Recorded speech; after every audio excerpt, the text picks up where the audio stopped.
Hello bachcho, let's read the question. An inductor L, a capacitance C, and emitters A1, A2, and A3 are connected to an oscillator in the circuit as shown in the adjoining figure.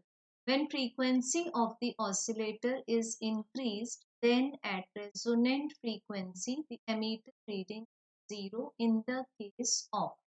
तो बच्चों given है हमें diagram attached में एक inductor जिसका inductance है L, capacitor जिसका capacitance है सी, और इनको रिस्पेक्टिवली ए2 एंड ए1 के साथ अटैच किया गया है और इनके अक्रॉस लगाया है एक ईएमएफ सोर्स जिसके साथ एमीटर ए3 अटैच्ड है।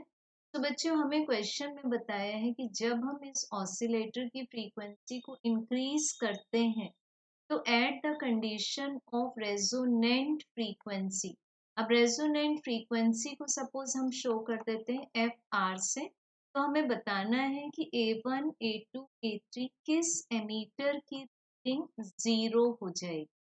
तो बच्चों यहाँ फर्स्ट ऑफ ऑल तो हम लगा लेंगे ओम्स लॉ।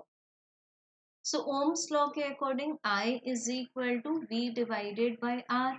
तो हमें जो IC मिलेगा that will be to E divided by XC, and जो IL की वैल्यू मिलेगी बच्चों में that will E divided by XL।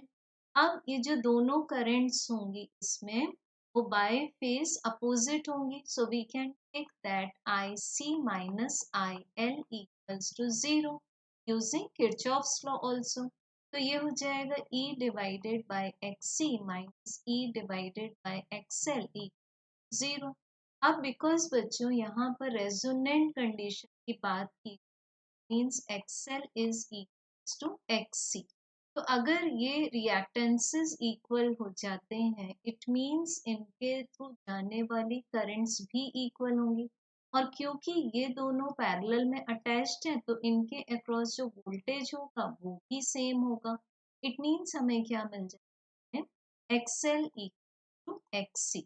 तो बच्चों इस जंक्शन पर अगर हम चेक करें तो करंट दोनों में इक्वली डिवाइड होगी, एंड बाय KCL इस जंक्शन पर आने वाली जो करंट्स, यहाँ से करंट्स क्या हो रही डिस्ट्रीब्यूट हो रही, यहाँ से करंट्स अगेन मीट हो रही, तो यहाँ से कोई भी करंट हमें नहीं मिलती बिकॉज ये दोनों के थ्रू कैसी करंट्स थी अपोजिट थी।